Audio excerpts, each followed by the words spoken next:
satu subjek di Al-Azhar namanya At-Tayyarat Al-Fikriyah Al-Mu'asirah, aliran-aliran pemikiran kontemporer dalam Islam, mengkaji satu masalah bahwa Israel tetap melakukan 5 hal untuk menunggu Mesias, juru selamat yang mereka tunggu-tunggu sampai hari ini.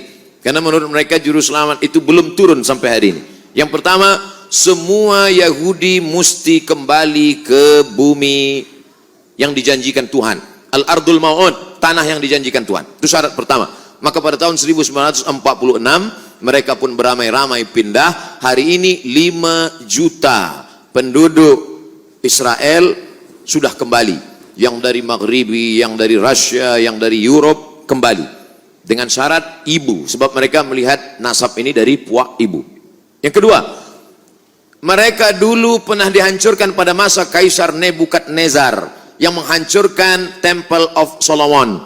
Maka mereka mesti membalaskan sakit hati terhadap Nebukadnezar. Kampung Nebukadnezar adalah Babel, Babilonia adalah Irak sekarang. Oleh sebab itu Irak mesti dihancurkan. Itulah makanya serangan kepada Irak ini terus bertubi-tubi hingga hari ini.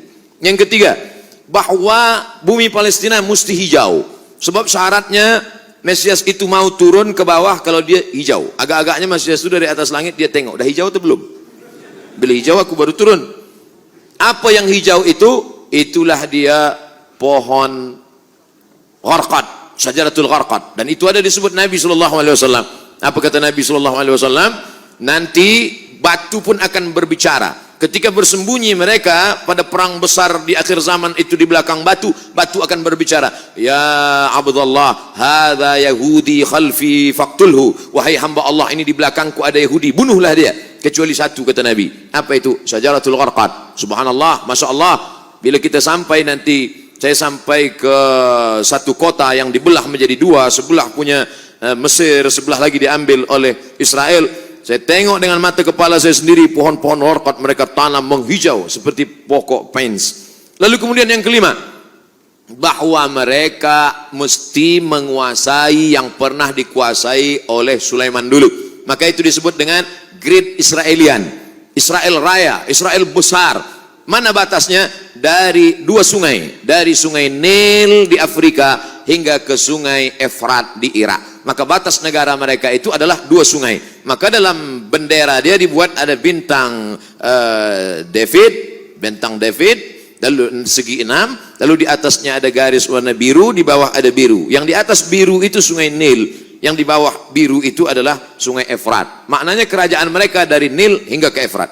Yang kelima, kalau nanti mereka berkuasa di dunia, maka selain daripada mereka akan menjadi ghaim. Ghaim itu adalah keledai tunggangan.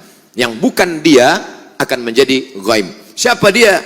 Maka mereka tidak mengajak orang luar kepada agama dia. Sebab dia adalah agama sekaligus nation. Beza dengan kita. Kita Melayu. Tapi bukan agama. Beza dengan mereka. Mereka adalah Yahudi sekaligus sebagai agama. Maka yang bukan mereka, bukan golongan mereka akan menjadi ghaim, keledai tunggangan. Itulah yang terjadi saat ini. Maka ini mesti disuarakan. Video saya tentang ini sudah diupload di YouTube, hanya beberapa jam saja, lepas itu hilang. Kalau tak percaya, coba upload. Mungkinkah Sunni dan Syiah bersatu? Yang menjawab ini Syekh Yusuf Al-Qaradawi. Maka dibuatlah yang disebut dengan At-Taqrib Bainal Madzahib. At-Taqrib